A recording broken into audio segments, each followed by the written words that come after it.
Horath's testimony, along with the video itself, have forced skeptics to admit that something mysterious was caught on tape in that alleged haunted house. There is not only photographic evidence, but there's physical evidence that the camera itself, mechanically, was trying to see an image and lock on it, so it was picking up some kind of a reading. What makes this tape more authentic looking than some of the other tapes is the fact that it's so amateurish looking.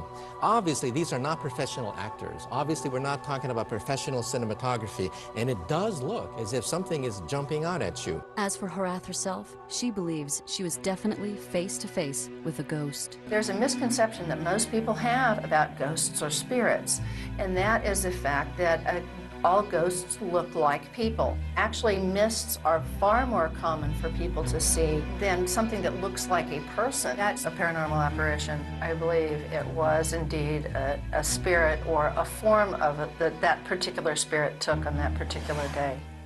San Diego, California, 1994. Another video shot at a legendary haunted building, the world-famous Hotel del Coronado, was recorded by researchers who set up their cameras to document ghostly phenomena being reported there.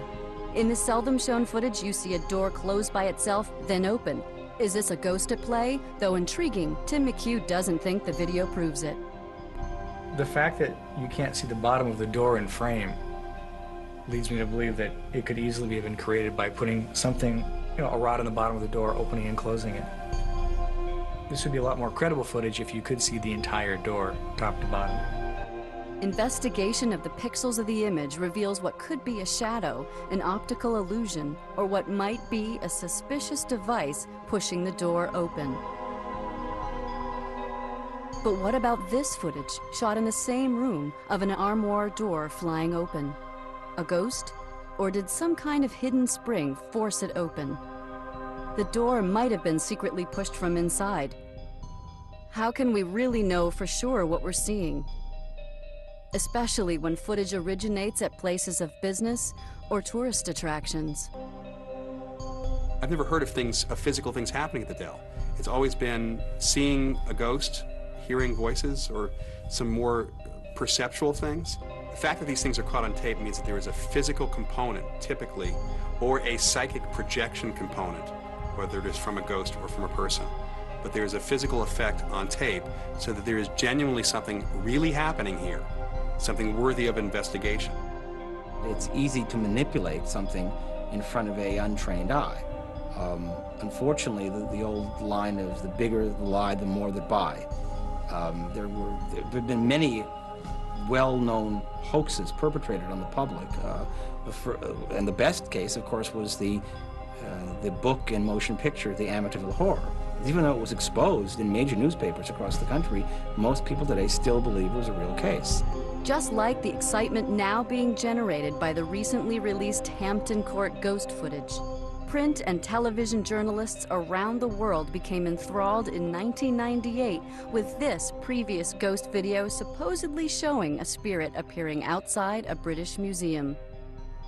But after Ghostbusters investigated that case, it was determined the museum security camera had actually videotaped a leaf blowing through the scene. Not surprisingly, news of the solving of the mystery never received as much attention as the original sensational headlines promoting the notion that the image was a ghost.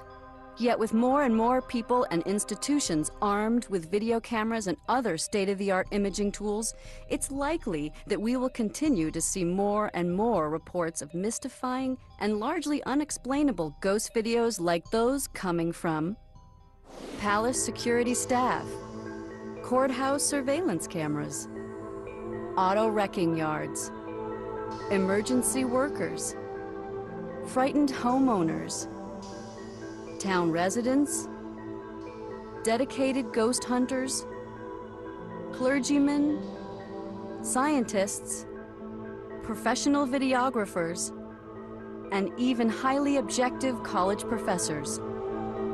Interestingly, some people in the academic community who've seen ghostly phenomena up close and personal believe that the best ghost cases, documented with footage, have the most potential to convert skeptics into believers. As a ghost researcher, videotaped evidence is very important. It is one element of many, but what has occurred with the videotape evidence is now people that are on the edge or not quite believers or non-believers that are willing to accept reasonable evidence suddenly will view this and sort of go through a transformation.